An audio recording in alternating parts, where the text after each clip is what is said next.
Yo diría de que el orgullo de ser empresario es lo que le falta al empresario uruguayo.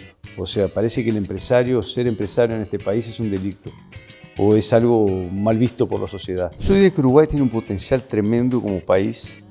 Nosotros somos un oasis, considerados todavía un oasis. Claro, dentro de ese oasis está Punta del Este, que es un otro, está Maldonado, que es un otro oasis. O sea, lo que nosotros no podemos perder es la esencia de lo que nos trajo hasta acá. Hay una promesa de muchísima más productividad. Bueno, ¿es eso lo que queremos? ¿No? ¿Queremos simplemente como una automatización de algunos procesos o queremos mejorar la calidad? Pero el pensamiento crítico, nosotras pensamos que tiene que ser concebido de una manera más profunda.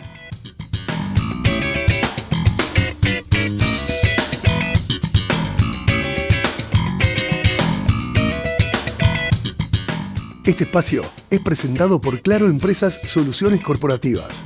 Empresarios de acá se realiza en el Hotel NH Montevideo Columbia. Los atajos para invertir no existen. Pasá de ahorrista a inversor. Bienvenidos a Empresarios de acá, como siempre es un gusto recibirlos a través de la pantalla de NCTV, en Nuevo Siglo Cable y también en nuestro canal en YouTube. Estamos en la temporada número 12, poniendo en la mesa y en la agenda temas que importan al desarrollo de nuestro país en la voz de empresarios, profesionales, ejecutivos.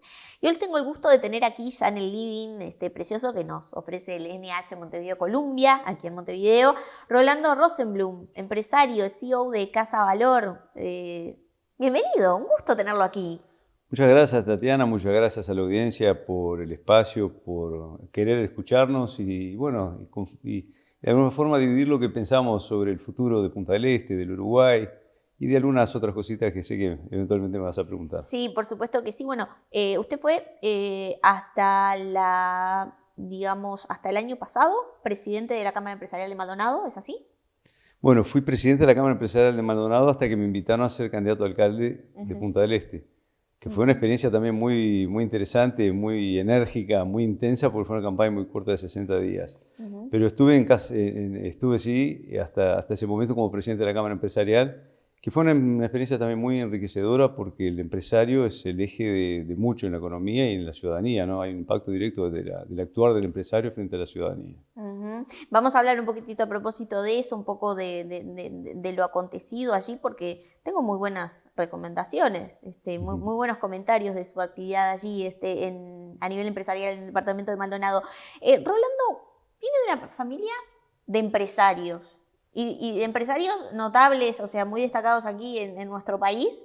En su momento una marca muy reconocida y que lo llevó también después a emprender en otro país y la vuelta a Uruguay. Un poco cuéntenos sobre esas raíces que vienen si no me equivoco, de su abuelo. Bueno, mi abuelo es un inmigrante polaco es en portugués, es un inmigrante polaco que vino en el año 37 al Uruguay, Jaime Rosenblum, que es el que fundó Motociclo. Mi padre y mi tío lo siguieron y en el año 74 mi familia se muda a Brasil, ya en aquella época como Motociclo, para seguir el negocio del negocio de dos ruedas. Y fuimos socios de Motociclo hasta el año 82, cuando nos separamos. Y ahí nosotros empezamos un proyecto independiente de bicicletas en Brasil y fuimos del mercado de dos ruedas por todo ese periodo. Y allí tengo entendido que líderes. Sí, nosotros llegamos a construir una fábrica de bicicletas en Manaus y otra en el sur de Brasil y llegamos a fabricar 1 millón de bicicletas. O sea, fue una empresa muy importante en Brasil. Llegó a ser la empresa número 376 de las mayores y mejores empresas de Brasil. ¿Y qué pasó? La vendimos en el 2008. Eso fue lo que pasó. Después también hicimos una fábrica, junto con la fábrica de bicicletas, hicimos una fábrica de motos, que también llegó a ser la tercera después de Honda y Yamaha. Y tenemos también una distribuidora de piezas de bicicleta y de motos para todo Brasil. O sea, muchos clientes. Era un desafío muy grande porque eran 12.500 puntos de venta en Brasil. Wow. Y 48.000 vendedores estaban en contacto con los productos. Entonces era un nivel de capacitación para que pudieran vender. Y un nivel de distribución también muy importante. Brasil es un continente, ¿no? Fue una experiencia muy, muy enriquecedora para nosotros. Usted nació en Uruguay, pero se crió en Brasil. Yo nací en Uruguay y mis padres me llevaron con 1 año y medio a Brasil. Y fue un incidente también muy interesante porque cuando llegamos a Brasil fue un hito porque cuando llegamos a Brasil, el día que llegamos a Brasil, yo empecé a caminar. Entonces para mis padres también fue algo muy, muy interesante porque ellos simbolizaron ese primer paso que di como el futuro que venía y se motivaron mucho en ese momento. Eso me lo cuentan ellos, yo no me acuerdo evidentemente. Qué lindo, qué lindo. Bueno, Rolando, pero después se vendió la empresa, pero usted se vino a Uruguay. Y hay anécdotas allí, que muchas veces, digo, no sé, la gente capaz que elige no contar, pero usted lo cuenta, que se vino, digamos, buscado por la justicia o con algún tema judicial, se vino aquí a Uruguay. Nosotros tuvimos una operación muy mediática de una pelea que venía hace muchos años en materia fiscal tributaria con el gobierno brasilero. Y un juez con ambición muy grande, que es el juez Sergio Moro, que después fue ministro de Justicia, precandidato a presidencia y el senador de Brasil, se ensañó con nosotros y nos persiguió muchísimo. O sea, algo que se podía resolver con una simple cuestión tributaria en una cámara administrativa, se transformó en una operación toda importante y bueno, y fuimos presos mi padre y yo y más 8 personas de la empresa. ¿Cuánto tiempo? ¿Allí en Brasil? En Brasil, eso fue en Curitiba. A los 5 días salieron todos los demás, mi padre y yo nos quedamos 1 año presos. Y ya estábamos hacía mucho tiempo peleando contra la justicia hasta que tuvimos problemas de salud muy serios. O sea, este juez solo no nos quería solo preso, nos quería mal. O sea, era una persecución real. Hasta que decidimos, por temas de salud y temas de que tuvimos una información que nos separaban a mí y a mi padre, entonces decidimos que ya era momento de tomar una decisión más radical y tomamos la decisión de venirnos al Uruguay. Vinimos al Uruguay, nos presentamos a la justicia acá en Uruguay, a los 20 días que llegamos, y la jueza Fanny Canessa en su momento nos dio libertad y archivo porque entendía que no había un delito en sí, lo que debería haber entendido la justicia ya de arranque en Brasil. Ese juicio demora 9 años y por 9 años este juez nos pone buscado por Interpol, nos hace toda sigue la persecución hasta que ganamos el juicio integralmente. Es el mismo juez que puso Lula preso, es el mismo juez que ahora está en desgracia del judiciario porque se notó que el proyecto de él no era un proyecto de judicial, era un proyecto de poder y de fama, tanto que hoy es candidato incluso al gobierno del Estado de Paraná. Pero allí cuando regresaron a Uruguay, digamos, regresaron en calidad de prófugos, ¿no? Sí, hasta que nos presentamos a la justicia y regularizamos nuestra situación, ¿no? O sea, nosotros buscamos un abogado en su momento, el doctor Echeverría, que nos presentó a la justicia y nosotros ahí se terminó. El tema nos dio libertad y archivo en Uruguay, cosa que en Uruguay podemos quedarnos tranquilos de que esa persecución, esa Interpol que había no iba a suceder. Entonces ahí empezamos a desarrollar nuestra vida de vuelta acá en Uruguay, empezamos a aprender de vuelta sobre Uruguay, sabíamos que nuestra vida estaba circunscripta a la realidad de Uruguay y aprovechamos para aprender de vuelta, volver a nuestros orígenes, contactar de vuelta a la familia. Habíamos estado 33 años en Brasil. Y bueno, los negocios hoy en Brasil siguen funcionando, está todo normal ya. Esto es una anécdota que ya tiene 18 años, ¿no? Y allí la elección fue hacia el real estate, en principio, ¿no? La primera actividad que nosotros decidimos hacer en Uruguay es identificando una carencia y trabajando en algún lugar que de alguna forma el Estado no podía actuar que fue la vivienda social. El primer proyecto que entró en la ventanilla de la ANB cuando nosotros estábamos desarrollando el proyecto fue nuestro.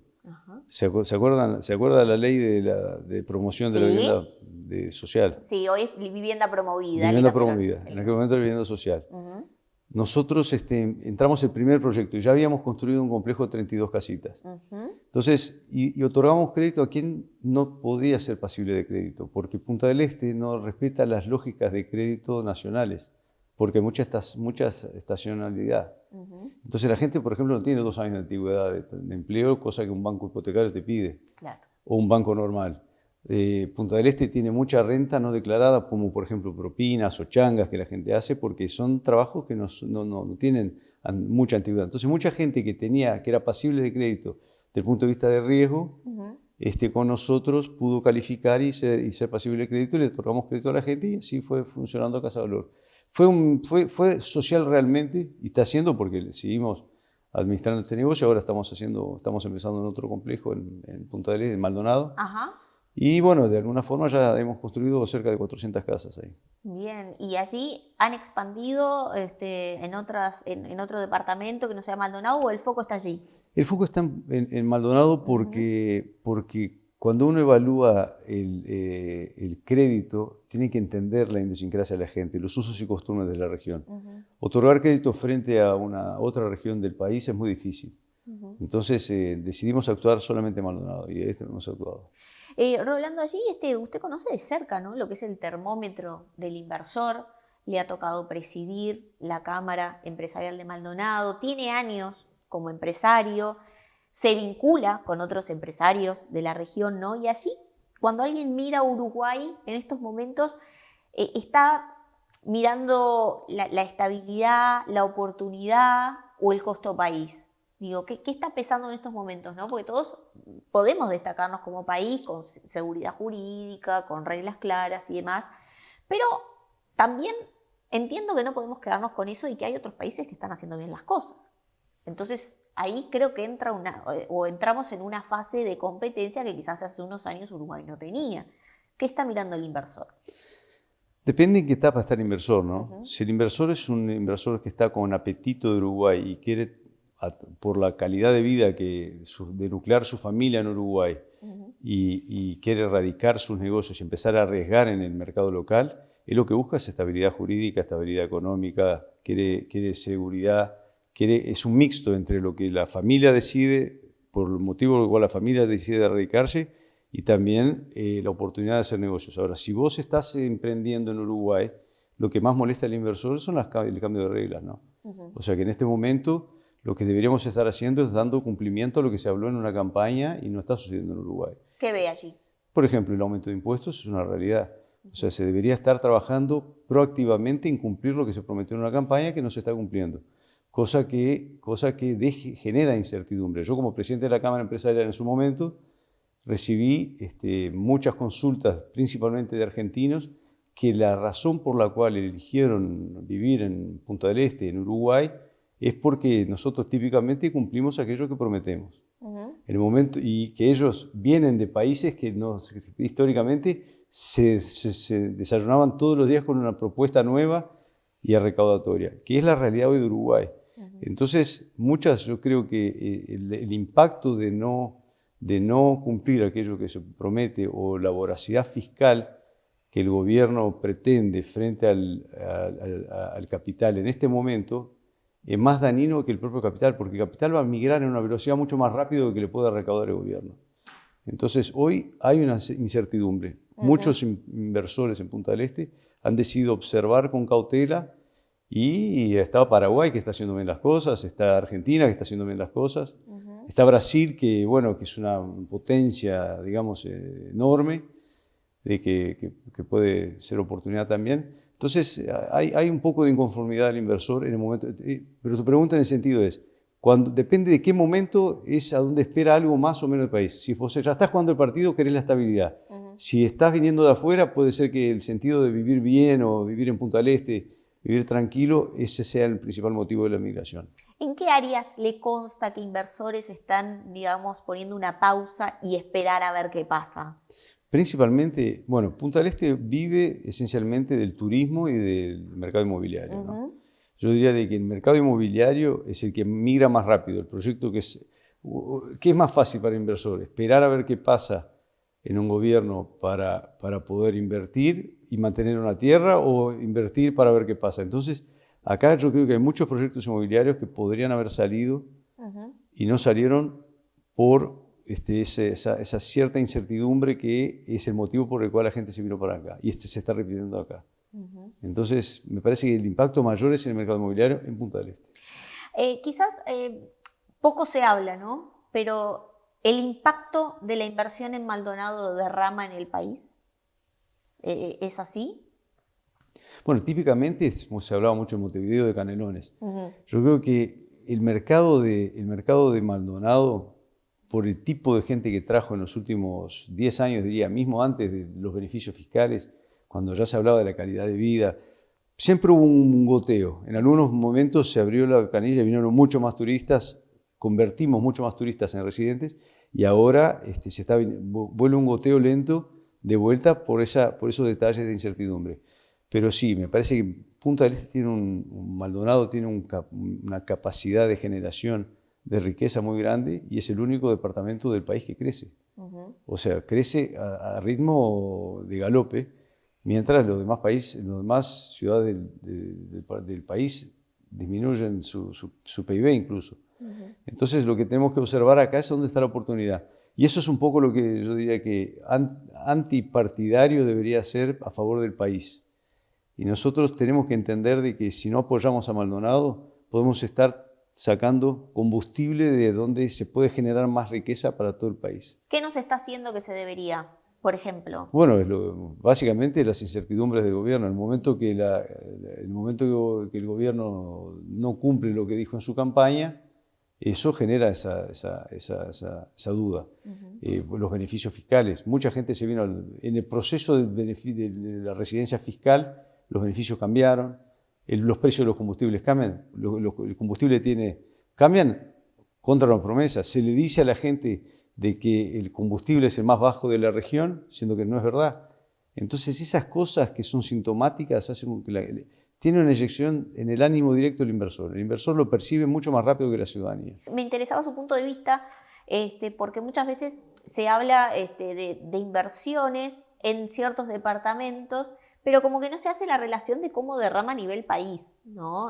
Porque la idea es, digamos, como que integrar a la actividad económica, obviamente, lo que pasa en cada departamento, ¿no? Y Maldonado es clave para lo que es muchas inversiones, residentes de alto capital, que es un poco la inmigración que se apunta con este tipo de beneficios fiscales y demás. ¿Cómo ha visto estos últimos años con el tema de inmigración, residentes que eligen Punta del Este y que persisten allí o eligen Punta del Este como ciudad para su vida? Sí, la gente que ha decidido vivir en Punta del Este tiene unas características que no cualquier persona puede vivir en Punta del Este, ¿no? O sea, a ver. Yo diría de que para vivir en Punta del Este uno tiene que vivir económicamente ya hecho, y eso es una gran oportunidad para el departamento. O sea, cuando una persona que ya viene con fortuna se radica en Punta del Este, normalmente no quiere solamente ir a la playa o estar paseando, yendo a tomar un asado todos los días. Es gente inquieta en etapa productiva. Esa época que Punta del Este tenía jubilados y hijos ya terminó. Ahora están la gente en etapa productiva y esa gente es inquieta. Esa gente tiene ese perfil de querer siempre evaluar alguna oportunidad de negocio. Diferente un poco de lo que es la naturaleza hasta de lo que era antes. Entonces creo que ahora tenemos la oportunidad de tener gente con capacidad económica, con capacidad intelectual, tomadora de riesgo. Si no oportunizamos eso con reglas claras y con estructura sólida, que le dé tranquilidad a esa gente a invertir, ese capital migra muy rápido. Entonces esa es la principal característica de la persona que está viniendo en Punta del Este. ¿Y eso le están transmitiendo en estos momentos? Eso me están transmitiendo. La gente está diciendo, claro, la gente se imagina Kirchner, ¿no? El argentino, la idiosincrasia uruguaya es más lenta. No va a ir en tanta velocidad y yo diría que no tenemos un gobierno que sea radical. Sí, estamos un poco lejos. Muy lejos de lo que es. Entonces yo trato de tranquilizarlos, pero ellos vienen, quien está quemado con leche ve la vaca y llora. Entonces ellos vienen quemados de otras estructuras que hicieron con que cada uno tuviera sus experiencias, y el motivo de la migración de capital no es solo la oportunidad del domicilio fiscal, sino también de vivir en estructura sólida, de estabilidad, de decisiones y políticas, ¿no? Vamos a seguir el diálogo con Rolando Rosenblum, que es CEO de Casa Valor, empresario. Fue candidato a alcalde de Punta del Este por el Partido Nacional en las elecciones recientes, ¿no? Fui candidato a alcalde, fue una experiencia nueva para mí. Sí, incursionar en política. Sí, la verdad fui invitado por un grupo político liderado por Diego Echeverría, que es del lista 88, diputado. Ex secretario en la Intendencia, mucha experiencia, es un joven político de mucha trascendencia, con mucha capacidad de gestión y mucha capacidad técnica. Y cuando él me provoca un poco, porque él me dice así, debes de solamente pinchar, ¿por qué no te saltás de lado y venís a ayudar de este lado? Entonces yo ahí hice una reflexión de que, claro, tuve la familia, el primer impacto fue negativo, pero de alguna forma tenía razón. Porque creo que el empresario que puede hacer algún cambio, tiene que hacerlo donde le toque. O sea, no es, yo creo que el empresario el empresario hoy vive una realidad que es matar un león todos los días, ¿no? Tiene que despertarse para matar un león. Y es una tarea absolutamente personal e intransferible, la cual, y muy solitaria. Entonces, si uno no se relaciona con pares, si uno no empieza a entender la dinámica de su empresa frente a la sociedad, la responsabilidad de su empresa, como no solo responsabilidad solidaria o ciudadana o social, sino también estructural con los gremiales que uno participa, y eventualmente teniendo la capacidad de ser un candidato y hacer un cambio, hoy me toca de concejal, creo que es un desperdicio para la sociedad. Entonces, por esa razón asumí la responsabilidad. No se arrepintió. No, fue una experiencia muy intensa, ¿no? Porque fue una campaña muy corta, estuvimos 60 días de campaña y sacamos segundo lugar en la elección, ¿no? O sea, No le fue tan mal. no nos fue tan mal, perdimos por 300 votos, o sea que, Bueno, había reales chances de que ganáramos. La gente quería un cambio en ese sentido. Y Apple decidió dar continuidad a la gestión, cosa que hoy estamos apoyando y trabajando en conjunto, ¿no? bueno, qué interesante. Vamos a hablar después si le queda tiempo para alguna actividad extra, porque como empresario, como también en la actividad política y demás, ¿no? Que hacen su tiempo libre. Vamos a hablar después un poquitito de eso para distender al final de la entrevista. Rolando Rosenblum, empresario CEO de Casa Valor. Vamos a una pausa y enseguida regresamos. Betel, única cadena de centros de estética y spa del Uruguay.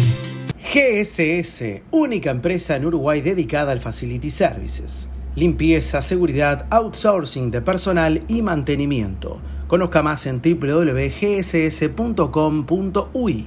Agregamos valor a las empresas. Dermaglow Facial Ultra. Ultra hidratación. Hidrata por 24 horas. Ultra firmeza. Suaviza las líneas de expresión. Ultra volumen. Ayuda a reducir arrugas. Ultra estructura. Atenúa arrugas profundas. Dermaglow Facial Ultra. Una línea para cada etapa de tu vida. Los atajos para invertir no existen. Pasá de ahorrista a inversor.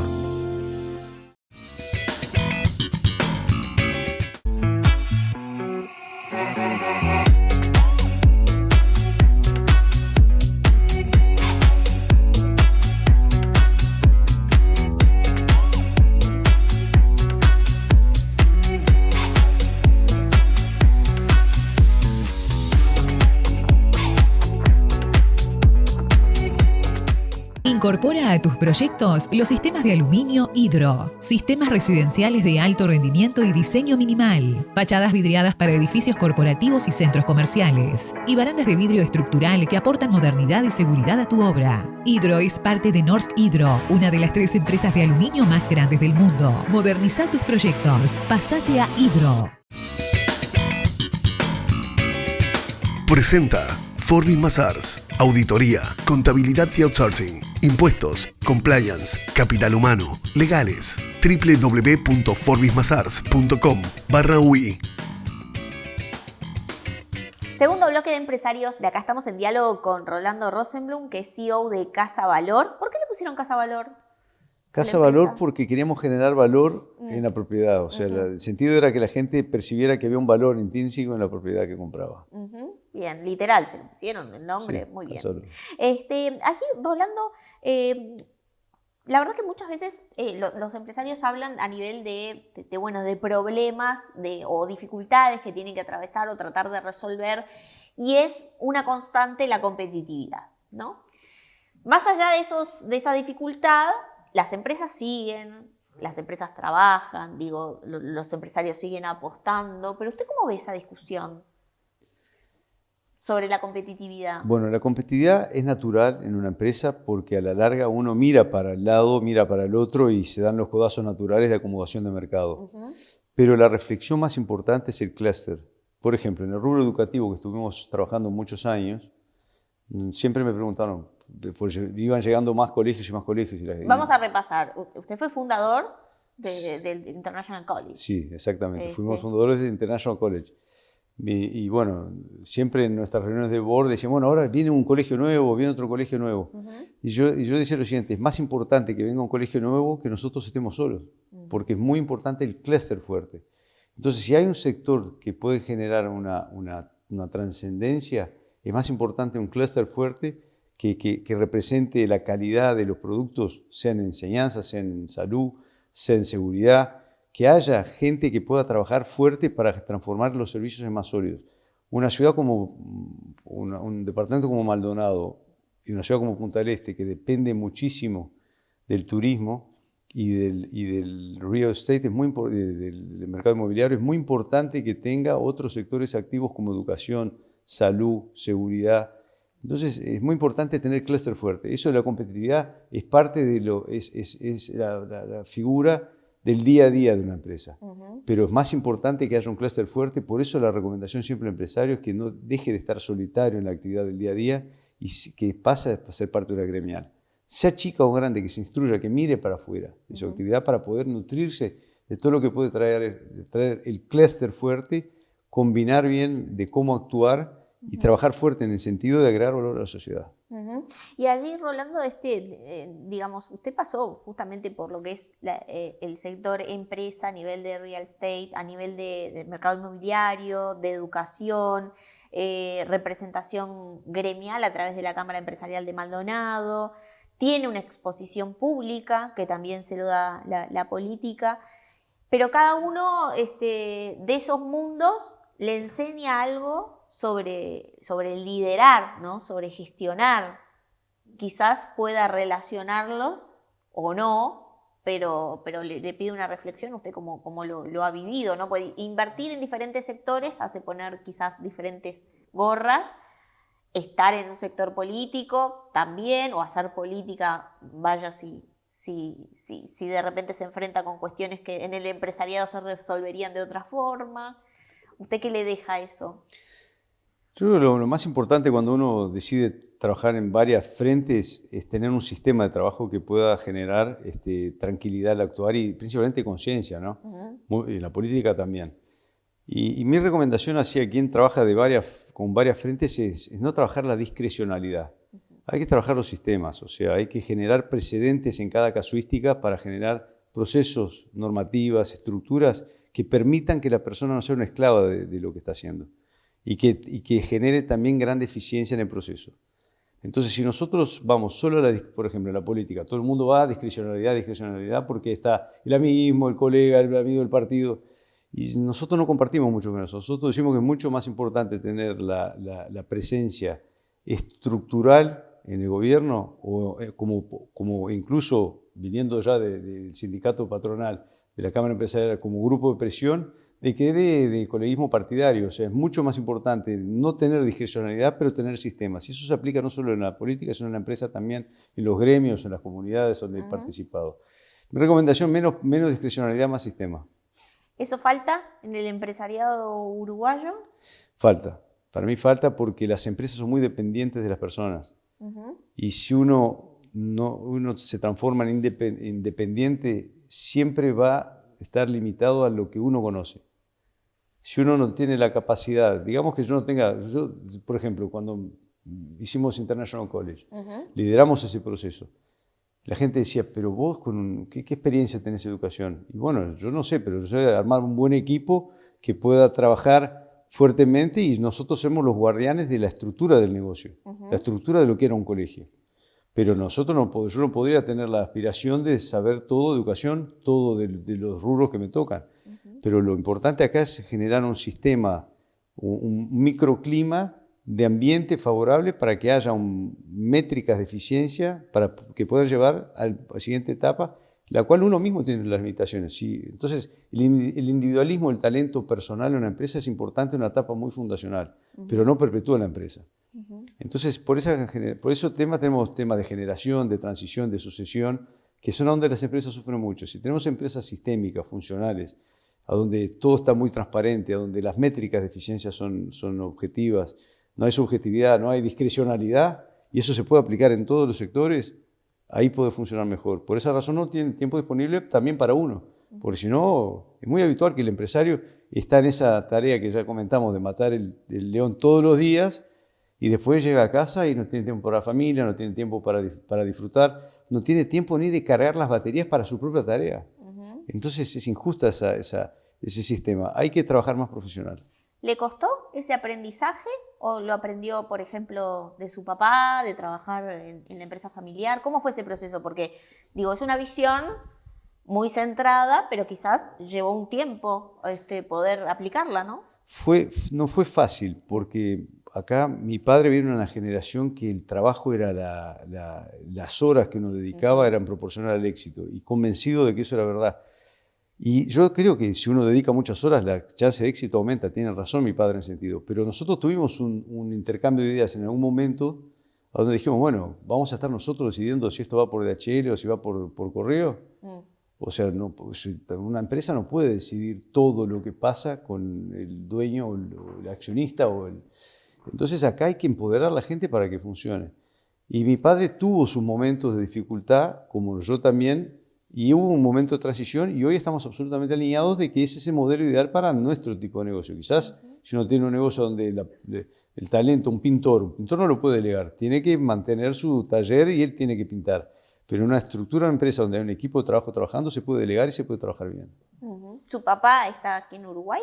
Mi padre vive en Punta del Este y tiene 84 años y está muy activo todavía. Ay, bueno, y mi madre también. ¿Sí? Sí. Y seguramente bueno, va a estar mirando esta entrevista, así que le mandamos un gran saludo. Allí es interesante los conceptos que usted tiene en cuanto al empresario, ¿no? ¿Y qué opina del perfil del empresario en Uruguay? Usted teniendo contacto con muchos empresarios de muchos países, habiendo también desarrollado su actividad mayoritariamente en otro país, en Brasil, se habla del perfil bajo, ¿no? Ya de por sí el uruguayo tiene una idiosincrasia de perfil bajo, y el empresario, bueno, obviamente forma parte del uruguayo, forma parte de la sociedad, ¿no? ¿Qué reflexión le merece? ¿Aporta ser perfil bajo? Yo creo que el perfil bajo es una defensa natural de a veces hasta de prácticas que no son tan correctas en algún momento, ¿no? O sea, el que quiere estar muy abajo del sistema es porque en algún momento tiene algún tipo de esencia que no lo puede mostrar. Pero yo diría de que el orgullo de ser empresario es lo que le falta al empresario uruguayo. O sea, parece que ser empresario en este país es un delito o es algo mal visto por la sociedad. Y yo pienso que yo tengo mucho orgullo de ser empresario, mucho orgullo de generar riqueza, mucho orgullo de emplear gente, y a mí no me cuesta mucho decirlo así abiertamente como lo estoy diciendo acá frente a las cámaras. Entonces a mí me gustaría un empresario orgulloso, activo socialmente, vinculado a cámaras empresariales, a sectoriales, gremiales, que defiendan sus intereses, compartiendo información y con mucha responsabilidad social. Rolando, ¿qué opina de propuestas como, por ejemplo, que se grave al 1% más rico del país y que predominantemente esas propuestas quizás vengan desde sectores sindicalistas? ¿Qué opina usted? Yo lo que digo es lo siguiente, acá estamos viendo economías en otros países que van desindexando los tributos de la carga fiscal de la empresa y de la persona física, y van generando riqueza, y hay países que van aumentando la carga tributaria y van generando pobreza. Entonces yo no sé cuál es el espíritu de un gobierno que quiere generar más pobreza, porque a la larga, cuanto menos impuestos se paguen, más riesgo el empresario toma.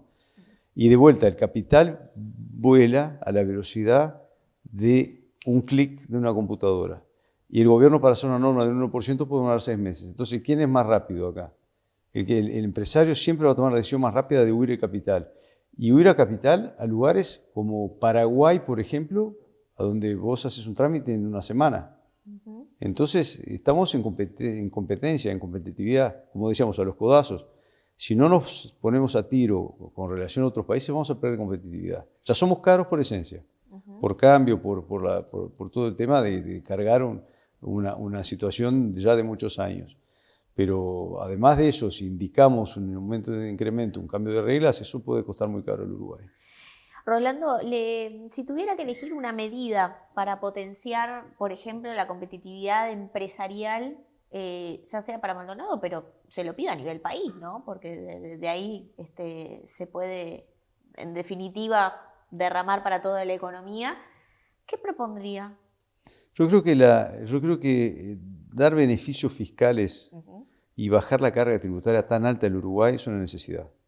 es una necesidad que piden a gritos el empresario y se puede pedir la contrapartida del empresario. Si bajamos impuestos, vamos a tomar más riesgo, vamos a generar más empleos, vamos a trabajar en conjunto. Si desburocratizamos el sistema de... Hoy la burocracia es tremenda. O sea, el otro día había... Bueno, no quiero entrar en casuística, pero yo fui a un órgano público porque no se conseguía hacer un trámite en un órgano público, que no voy a especificar cuál para no generar suspicacia. Y yo tuve que ir como propietario de esa unidad a hacer un cambio de titularidad y me pedían, yo decía, traje los estatutos de la empresa para mostrar que yo soy el accionista de la empresa para poner el cambio porque mi gente con un poder no lo pudo. Bueno, ¿y dónde está el poder suyo? Entonces, que me pidan un poder a mí mismo para hacer un cambio en una propiedad mía, estamos mal. Y eso se puede replicar en varios sistemas, es transversal. Es casi que algo cultural del Estado. Entonces, si nosotros no le damos atención a la burocracia, a los reprocesos, al sistema que genere la facilidad y no la dificultad, o sea, no sería, yo diría en una frase sería lo siguiente: ¿por qué no hacerlo? Siempre ¿por qué hay que hacer y no dejar hacer? Hay que trabajar para hacer las cosas rápido, para que las cosas funcionen bien. La burocracia. ¿Por qué no se hace? Porque, digo, hasta ahora, bueno, hay proyectos de empezar a desburocratizar, de eliminar algunos aspectos, en proyectos recientes del gobierno, pero es algo bastante, como usted decía, bastante enquistado. Yo tengo una lectura clara. Hay una razón política por la cual no se hace. Uruguay tiene más de 300.000 empleados públicos. O sea, si tratamos en serio con inteligencia artificial o con todas las técnicas, toda la tecnología de información y de administración moderna, si se aplica al Estado, bajamos a 100.000, con la misma eficiencia o más. Entonces, ¿cuál es el motivo por el cual el Estado uruguayo le gustaría bajar el costo? Eso es la gran inquietud que siempre hablamos, y eso siempre fue así. O sea, como que el Estado no consigue reducir su costo y genera esos trámites burocráticos. Mi visión, quizás una visión bastante simplista, para generar trabajo para la gente y ahí generar los feudos políticos, y eso alimenta todo un sistema. Nunca se habla en una campaña de reducción de costo. ¿Por qué no se habla de reducción de costo país? Milei en Argentina está haciendo reducción de costo y tiene superávit en pocos meses de gobierno. O sea, no sucedía hacía 50 años en Argentina, en pocos meses se logra. Entonces es un tema político. Acá hay que tener... Yo entiendo de que un político para ganar una elección tiene que hacer milagros, pero no vale todo en la política. Yo prefiero perder una elección con mis convicciones de que ganar una elección y tener que después desmentir o deshacer lo que yo dije. Acá hay que trabajar el costo país. Es muy interesante su visión, Rolando, y le quiero preguntar para finalizar algo que, en realidad le quiero preguntar algo que no le haya preguntado y que quiera terminar esta entrevista a nivel de reflexión de los negocios, de a nivel país, del crecimiento que tenemos como objetivo, por ejemplo, de Uruguay, que necesita crecer más. ¿Qué reflexión le merece para terminar? Yo diría que Uruguay tiene un potencial tremendo como país. Nosotros somos un oasis, considerados todavía un oasis. Claro, dentro de ese oasis está Punta del Este, que es está Maldonado, que es un otro oasis. O sea, lo que nosotros no podemos perder es la esencia de lo que nos trajo hasta acá. Tenemos el potencial de transformarnos de vuelta en lo que fuimos hace 50 años y no tenemos un punto de no retorno. Acá hay varios países que ya, por ejemplo, vos agarrás El Salvador con Bukele o Argentina, estaban en punto de no retorno y se pudo hacer algo. No dejemos llegar a un punto de no retorno para que sea un trauma después hacer los cambios. Hagamos los cambios ya, trabajemos preventivamente con la visión de largo plazo, generando una atmósfera buena un ambiente bueno para la inversión, bueno para la ciudadanía, bueno para la residencia nueva que se viene de afuera, y bueno, de alguna forma manteniendo lo que uno promete perennemente para darle tranquilidad a la gente, no solo al empresario, sino al ciudadano de bien, que también quiere unas reglas claras. Rolando Rosenblum, CEO de Casa Valor, muchas gracias por estar aquí en Empresarios de Acá. Bueno, pero ¿le queda tiempo libre para hacer alguna actividad, por ejemplo, física, viaja? Porque tiene muchas actividades. Yo hago todos los días deporte, sí. Todos los días, y domingos caminamos con mi señora. Bien. O sea, vamos tranquilos. Una actividad compartida. No, caminamos todos los días de noche también. Ah, bueno. llevamos a los perros a pasear. Por la Rambla de Punta del Este. Por la Rambla de Punta del Este. Ahí, ¿La si quieren, mansa o la brava? La brava, siempre. Y ahí me van a ver caminando con los perritos de noche. Siempre después de la cena, porque hace muy bien caminar de noche después de la cena. Es verdad. Baja los índices de glucosa. De glucosa, de glicemia. Y eso hace muy bien. Pero yo trato de siempre hacer nosotros trabajamos muy fuerte, pero también disfrutamos muy fuerte. Y ese equilibrio es importante. Work hard y play hard. Como la canción. Como la canción. Escúchame una cosa, ¿y la Trump Tower? Bueno, ahí está. ¿Bien? Está bien. Se terminó. El edificio fue una batalla porque no podía quedar un ícono con ese nombre parado en Punta del Este. No. Entonces, claro, como uno de los pocos residentes en Punta del Este que vive en la torre, me tocó liderar esa salida junto con 2 amigos, vecinos que los conocí en este lío, y que nos trajeron la gran felicidad de ser amigos hoy, que fue Jorge Garber y Luis Wolson. Y son gente muy, muy bien que nos acompañó. Y después el grupo de vecinos que apoyó el proyecto y creyó en nuestra gestión. Y hoy se puede decir que es un hecho ya consolidado en la Trump Tower. ¿Cómo viene la ocupación? Ya está, no hay más unidades disponibles. ¿No tengo más lugar? No, pero estás invitada a venir cuando quieras. Sí, algún lugarcito me hacen allí. Bueno, y aparte muy interesante la anécdota que me contó fuera de pantallas, ¿no? Que hicieron como una especie de focus group y de encuestas a ver si había que cambiarle el nombre y definitivamente no. No, la gente no quería, porque había un pasivo con Trump Tower en el momento que asumimos nosotros y que había que cumplirlo, y era muchos millones de dólares. Con la marca, digamos. Con la marca, Trump Marks era. Y bueno, de alguna forma hicimos ahí una encuesta con los vecinos en un grupo de WhatsApp y nadie quiso cambiar la marca. O sea, ese pasivo se pagó, se renegoció, Trump apoyó, Trump Marks apoyó, y hoy la torre sigue siendo Trump y va a seguir siendo Trump por muchos años. Bueno, mire que le tomo la palabra de que tengo un lugarcito en la Trump. Ya lo vamos a ver. Rolando Rosenblum, CEO de Casa Valor, muchas gracias por estos minutos en Empresarios de Acá y lo libero para que siga su camino hacia Punta del Este. Muchas gracias, un gusto, Tatiana. Un gusto tenerlo. Y Luciano también, así que muchas gracias por todo.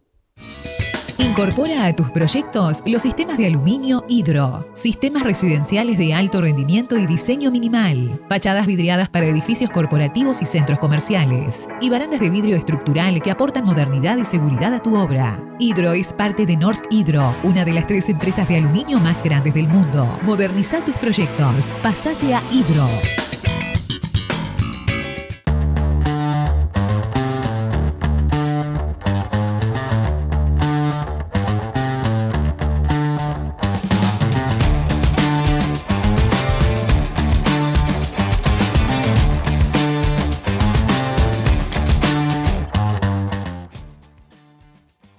Sobre la Rambla de Malvin nace Capt View, un proyecto exclusivo de 5 residencias únicas, con doble orientación, espacios generosos y detalles de categoría, donde la arquitectura se integra con el paisaje. Un lugar para quienes buscan privacidad, excelencia y el privilegio de vivir frente al mar. Continuamos en Empresarios, de acá lo anunciábamos también al comienzo del programa en los avances. Ya tengo el gusto de tener aquí a Mercedes Remedi y a Vera Babat, cofundadoras de Tandem. Bienvenidas. Muchas gracias. Bueno, Mercedes, amiga de la casa que ya la conocíamos, y Vera, una nueva amiga que hacemos hoy a partir de hoy, que emprendieron juntas Tandem, que yo me escribí un parrafito para definirla, a ver qué tal acertada estoy. Una empresa que ofrece tecnología, cursos y acompañamiento a otras empresas para la adopción estratégica de inteligencia artificial. Bastante bien. No lo hice con inteligencia artificial. Bastante, si no hubiera empezado. No es IA, no es contenido IA. Bueno, pero yo quiero saber de primera mano cómo nace, ¿no?, esta digamos, simbiosis entre las dos para crear Tandem. Bueno, en realidad nuestra historia va bastante más para atrás. Yo ya había venido alguna vez, yo también fundé LearnInc en conjunto con Marco, que se dedica a la educación de adultos, al aprendizaje de inglés en adultos, sobre todo en empresas. Y Verita acá es la Chief Culture Officer, porque es de empresa de tecnología, entonces todo es en inglés. De abstracta. De abstracta. Y nosotras en realidad nos conocíamos porque trabajábamos juntos, LearnInc y Abstracta, hace 5, 6, 7 años, capaz. No, más. No, 6, 7. Sí, 6, 7 años. Y nosotras nos conocimos más así en la pandemia. que en un momento yo la llamé a Vera porque sabía que ellos trabajaban mucho remoto y estaba como media perdida en cómo hacerlo, y la llamé para preguntarle cómo estaban y cómo lo estaban haciendo, y nos colgamos a hablar y nos pusimos a hablar y hablar y hablar, y en un momento dijimos, ¿y si hacemos un webinar sobre esto? Porque seguro hay gente que le interesa. Entonces hicimos el webinar y nos fue divino y hubieron conversaciones que estuvieron buenísimas y dijimos, ¿y si hacemos un podcast? Y entonces empezamos a hacer un podcast en inglés que se llamaba The Everything Else. I know what you mean. Y bueno, y después de eso la gente nos empezó a decir, bueno, pero estaría bueno que esté en español. Entonces dijimos, ¿y si hacemos unos cursos? Y así fue como evolucionando. Y cuando empezó todo esto de la inteligencia artificial generativa, nos dimos cuenta desde nuestras respectivas miradas, ¿no? Desde la tecnología y la educación, de que esto iba a ser transformacional y que se estaba necesitando realmente la unión entre aprender a usar la tecnología con una mirada crítica, digamos, pero que haya espacios de aprendizaje dentro de las empresas. No iba a ser una cosa que iba a suceder sola. Y bueno, y ahí fundamos Tandem, el equipo fundador, digamos, somos nosotras dos y Fabián Baptista también, que es entre los tres somos, viste, como Capitán Planeta, que cada uno pone su... Sí. Tenemos la mirada de cultura y además Vera es psicóloga clínica. Y yo vengo del palo de la educación y la comunicación y Fabián de la innovación y la tecnología. Entonces, entre los tres hacemos Tandem. Vera, ¿y qué se ve desde la cultura y la psicología, lo que es quizás la preocupación / ocupación de las empresas por lo que es inteligencia artificial, ¿no? Porque lo hablamos mucho aquí en Empresarios de Acá, como que hay una sensación también de que muchos empresarios manifiestan decir, bueno, y ahora con la inteligencia artificial, y detrás de ese concepto o de eso que están diciendo, capaz que no hay mucho desarrollo. ¿Qué ves tú? Bueno, es un poco como el meme ese de ¿qué somos? CEOs, ¿qué queremos? IA, ¿cuándo? ¿Ahora? ¿Para qué? Y ahí queda la pregunta, ¿no? Entonces, sabemos que solo disponibilizar la herramienta no hace que la gente la adopte. Es increíble, pero para muchas personas eso es una sorpresa, ¿no? ¿Por qué? Porque les parece tan fascinante la tecnología en sí, que creen que porque esté ahí, todo el mundo va a ir con la misma interés a aplicarla. Y eso no es así, ¿no? Hay personas que son mucho más exploradoras, hay otras personas que son entusiastas cuando hay otro que ya arranca. Son como perfiles de adopción y perfiles a veces de atender algunos... innovaciones o el cambio en general, ¿no? Esto tiene mucho de gestión del cambio.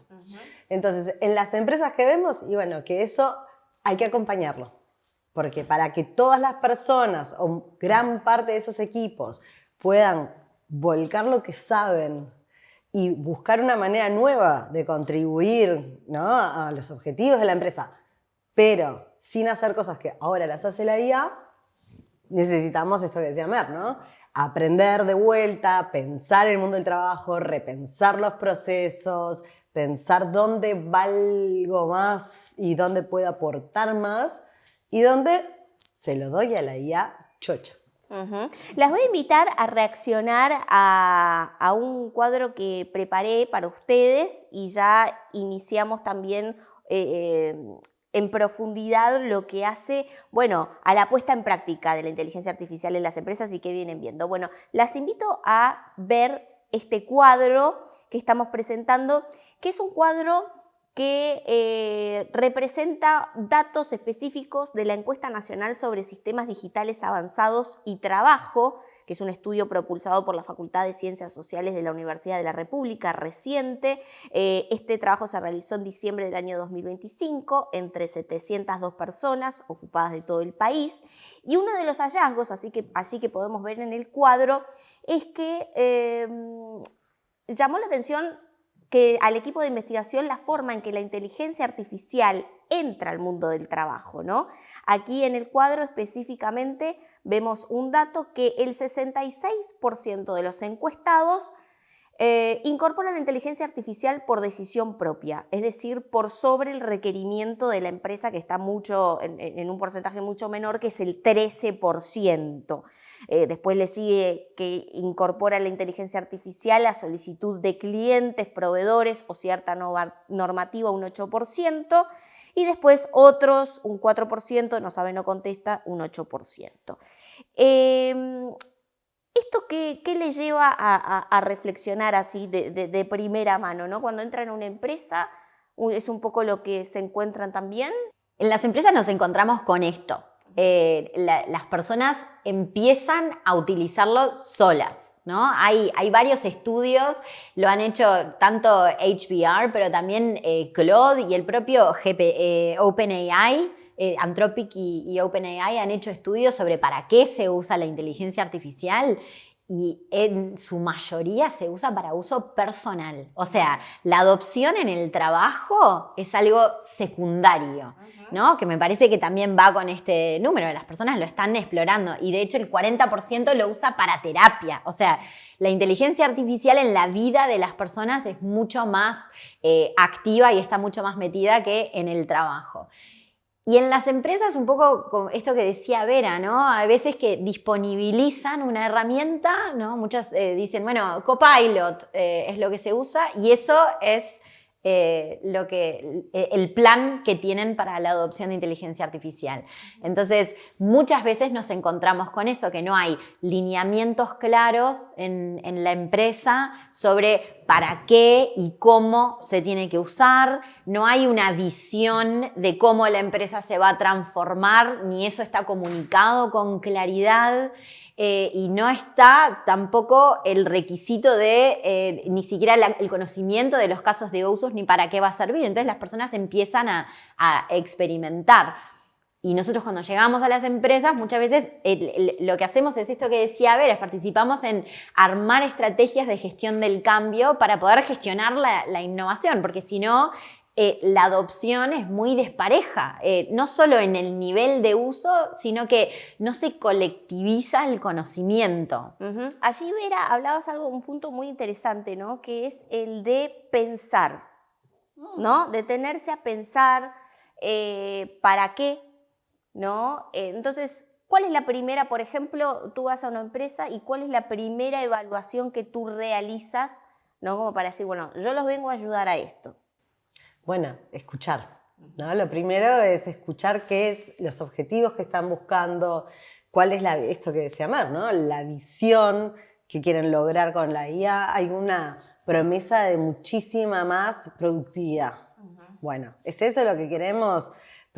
¿No? ¿Queremos simplemente como una automatización de algunos procesos o queremos mejorar la calidad e incluso pensar qué procesos nuevos que no estábamos pudiendo cubrir porque no teníamos esa gente, ahora podemos capacitar a personas para que hoy hagan cosas que antes no podían hacer? Ese es como el principio para mí de la conversación a nivel empresa. Después estaba lo que también hablábamos quería retomar como eso para cómo cada persona empieza por la suya, porque lo usa individualmente, lo probó y dice yo vengo a traerlo, pero qué distinto es llevarlo yo porque quiero a cuando la empresa te dice, bueno, esta tarea que antes la hacías vos, la va a hacer la IA. ¿Qué pasa ahí? ¿Qué pasa con las personas? Incertidumbre. Empieza la incertidumbre, por eso lo que decía Mer, de tener las reglas claras, un lineamiento, una visión o capacitaciones para poder ir marcando el camino que va a pasar el día después de que la IA esté trabajando por mí. Bueno, yo necesito saber hacia dónde va eso, porque hay mucho pasando alrededor, ¿no? Y entonces empieza el miedo. Y cuando empieza el miedo, dejamos de aprender. Vamos al próximo bloque a hablar de esto y de cuáles son las habilidades que están, digamos, hoy quizás o van a ser más demandadas o están siendo más demandadas, ¿no? Cuáles son esos temores que hoy observan allí en las empresas y cómo los tratan de resolver o apaciguar. Mercedes Remedi y Vera Babat, que son cofundadoras de Tandem. Vamos a una pausa y enseguida regresamos.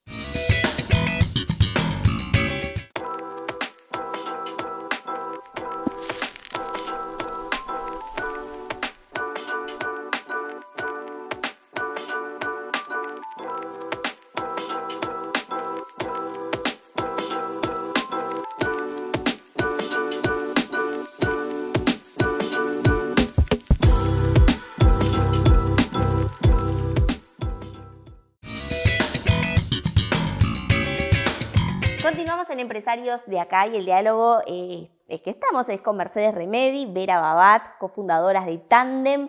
Y qué interesante estos temas, ¿no? Porque forman parte de la agenda de temas empresariales, porque aquí en Uruguay es como el tema, ¿no? Desde hace muchísimos años, la productividad, ¿no? Y allí se lo asocia con la inteligencia artificial.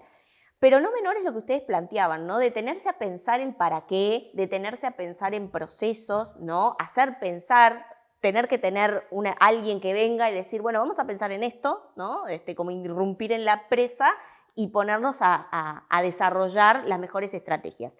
Allí les pregunto a las dos, ¿no? Con respecto a lo que hace, o empiezo por Vera, a lo que son esas habilidades, ¿no? Que de repente van a potenciar el uso de inteligencia artificial en las empresas. Es decir, yo puedo tener una carrera brillante en X campo, pero sé que quizás el 30% de mis tareas la inteligencia artificial ya va a hacer algo por mí, que yo tengo que, ¿cómo yo compenso, ¿no? Eso que me quita?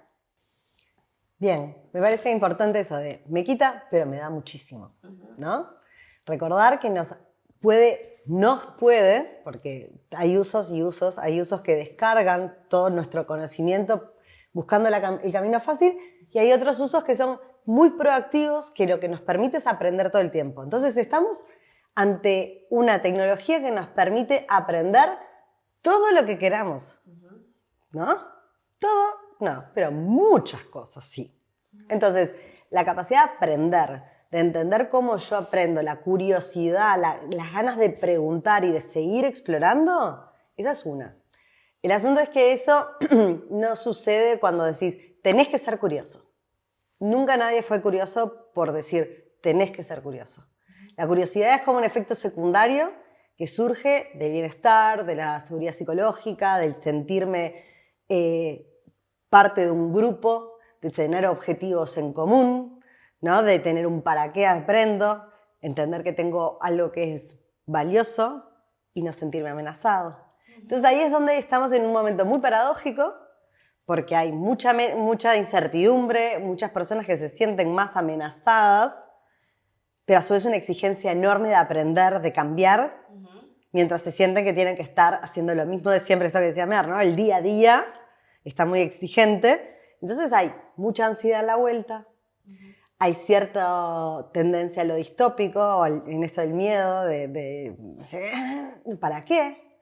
Entonces, la gestión de ese cambio del que venimos hablando, esa transformación cultural que estamos pensando para el mundo del trabajo de hoy, tiene mucho que ver con la gestión de las emociones y de dar herramientas a las personas para poder, en ese entorno emocional que está muy despierto, a veces muy adormilado, ¿no? Muy dormido justamente para no sentir, porque como sentir es incómodo, prefieren no sentir nada y me ocupo con tareas mi día todo el día.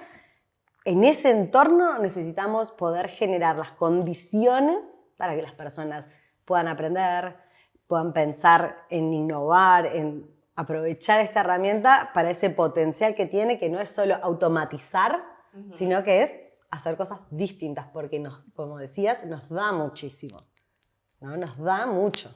Esas condiciones de las que tú hablas es, por ejemplo, tener o generar un espacio dentro del día por cierta cantidad de tiempo para hablar de esto, para empezar a aprender. Bueno, mira, ahí hay como estrategias súper valiosas que son esto de acompañarse. Tener canales de comunicación donde no sé si a vos te pasa algo de esto, pero vos sí que sé. Pero es una montaña rusa emocional cada día trabajando con IA, ¿no? Tenés entusiasmo, tenés cosas que te asustan, te sorprendes, porque aparte los modelos van cambiando muy rápido, entonces lo que no funcionaba antes y decías, esto no lo va a hacer, al otro mes sí lo hace. Entonces estamos todo el tiempo siendo estimulados por el mundo en el que estamos viviendo. Entonces, ante ese estímulo, tener canales de comunicación, por ejemplo, con mis compañeros de trabajo, contándonos casos de uso, cosas para las que lo usé y me ayudó, es volver a otras estrategias tal vez menos individualistas de las que nos proponen las herramientas en sí, que son bastante promovedoras de que cada uno de un sálvese quien pueda, y poder generar equipos y poner nuestro esfuerzo y nuestra atención tal vez en otras tareas y hacerlas tal vez incluso mejor que las hacíamos antes porque era lo que podíamos hacer con ese tiempito que teníamos. Si liberábamos tiempo de otras, tal vez, por ejemplo, algunas charlas no tienen que ser tan rápidas. Y ahí solo agrego una cosa, que esto de colectivizar el conocimiento es esencial para la adopción. Y también, bueno, generar los espacios, como decías vos, y de alguna manera ir midiendo cómo todo eso, o sea, cuál es la transformación que va sucediendo y cómo las personas van cambiando de un perfil de madurez, digamos, de adopción a otro. Nosotros, por ejemplo, estamos desarrollando con algunos clientes una plataforma que nos ayuda a medir esta adopción, ¿no? A ir viendo cómo los perfiles cambian. Y estamos viendo maneras, porque también estamos en un momento muy exploratorio todos, ¿no? O sea, el que venga a decir esto se hace así es mentira porque nunca se hizo, entonces no sabemos. Y estamos explorando maneras de poder medir estas transformaciones, porque hay cosas que le está pasando a las personas de adentro de los equipos, que es fascinante, ¿no? Que una persona que de repente antes se dedicaba a una cosa que no tenía nada que ver con tecnología, hoy puede hacer una página web. Y eso... Una app. Y nos ha pasado dentro de los edificios, dentro de las empresas, de que hay personas que nunca te imaginabas que vienen con cosas que ahora pueden hacer que antes no podían. Entonces, ¿cómo se mapea eso? ¿Cómo se ve esa adopción? Y después una cosa más que quería agregar sobre las habilidades es el pensamiento crítico, así como central. Nosotras hablamos...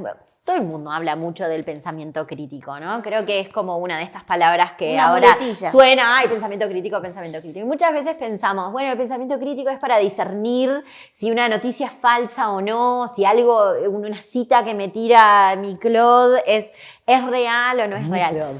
El mío. Porque el tuyo no dice lo mismo que el mío. No dice lo mismo. Pero el pensamiento crítico... nosotras pensamos que tiene que ser concebido de una manera más profunda, ¿no? Este desmantelamiento, este pensar y pensar sobre no solo si esta noticia es verdadera o esta cita es verdadera o no, sino esto que mencionaba Vera. ¿Cómo me voy a parar yo frente a la IA? ¿Qué tipo de mundo quiero yo? ¿Qué tipo de visión tengo yo del futuro del trabajo? ¿Le voy a delegar esto o no lo voy a delegar? ¿Cuáles son las implicancias de eso? ¿No? La ética también entra ahí. Es una habilidad que es muy importante y que se entrena. Y es importante entonces para las empresas ayudar en este sentido, acompañar a que estas habilidades se empiecen a entrenar, que se enseñe pero que también se ejerzan. Ahí sumo un poco desde nuestra experiencia en Abstracta. Yo entré hace 10 años y lo que es muy rico es lo que sucede en la interdisciplina, ¿no? Tener personas con otra mirada te amplían la forma de percibir estos cambios. Entonces, una parte de lo que buscamos con Tandem es unir esos mundos, generar diálogos que tal vez no son tan evidentes. Hay mucho de la conversación de IA que parece solo sobre la herramienta. Pero como decía Mer, es una herramienta que permite que personas que no hablábamos ese lenguaje, que somos la mayoría, hoy podamos construir cosas que antes no podíamos, tengamos acceso a ciertas oportunidades que antes no teníamos y no por casualidad somos los que somos más entusiastas muchas veces en la adopción de IA. Por ejemplo, en nuestros trabajos, porque nos potencia un montón.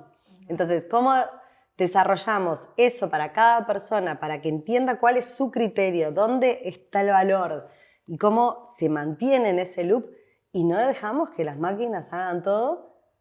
Porque hay una cantidad que estamos cediendo si eso pasa, ¿no? Para ir finalizando, y la misma pregunta para las dos. ¿Qué conversación incómoda sobre la inteligencia artificial las empresas todavía no están teniendo en Uruguay? Porque quizás estamos pensando en estadios de empresas que usan más que nada tecnología para su funcionamiento, pero hay otras que no. muchas pymes o muchas chiquititas que están como muy alejadas de esto y que de repente algún tipo de conversación pueden empezar a plantearse. Yo tengo 2 ideas. Dale. La primera es el costo que tiene esto.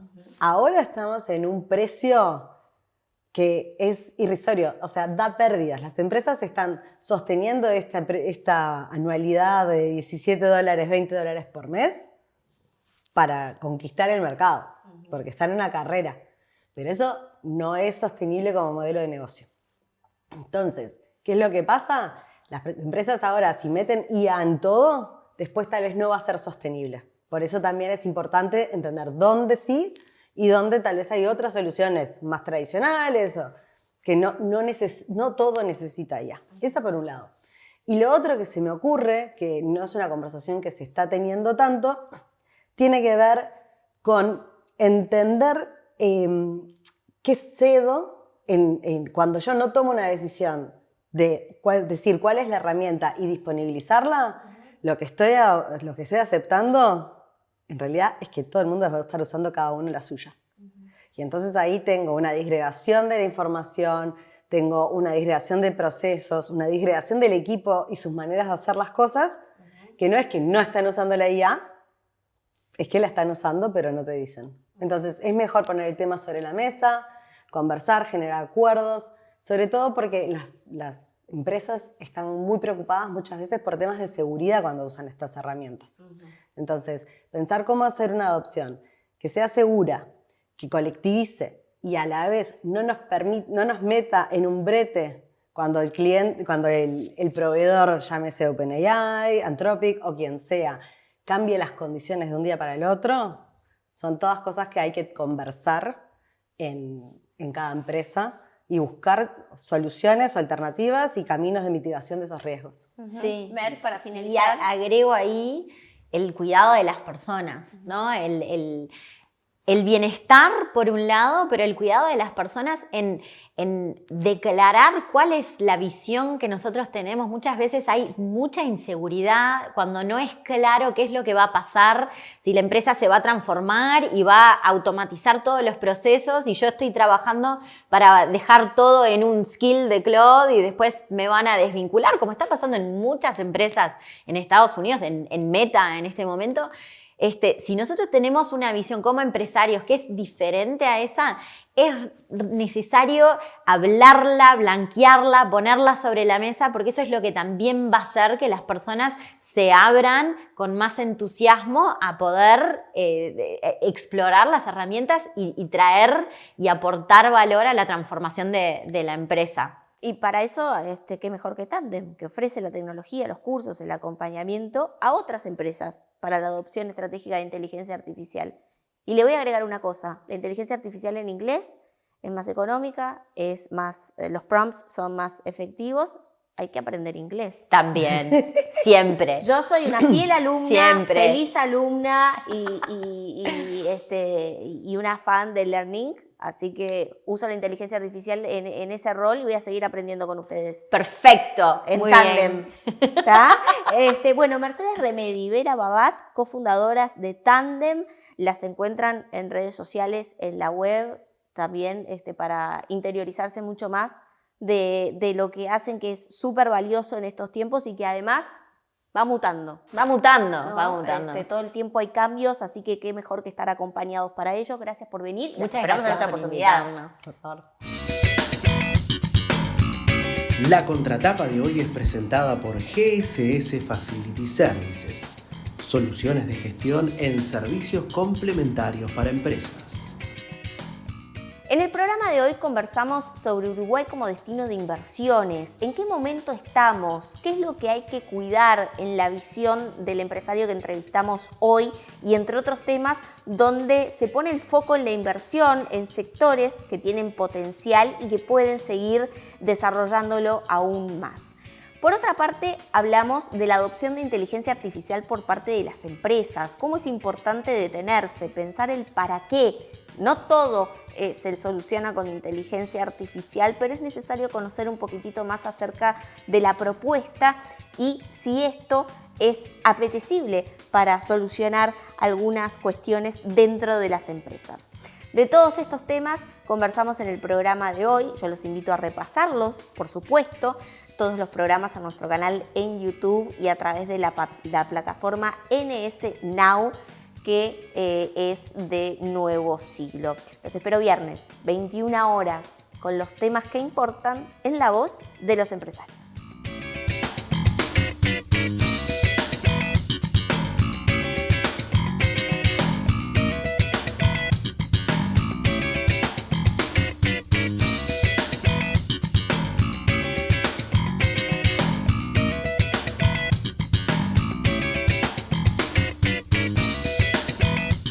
Este espacio fue presentado por Claro Empresas Soluciones Corporativas.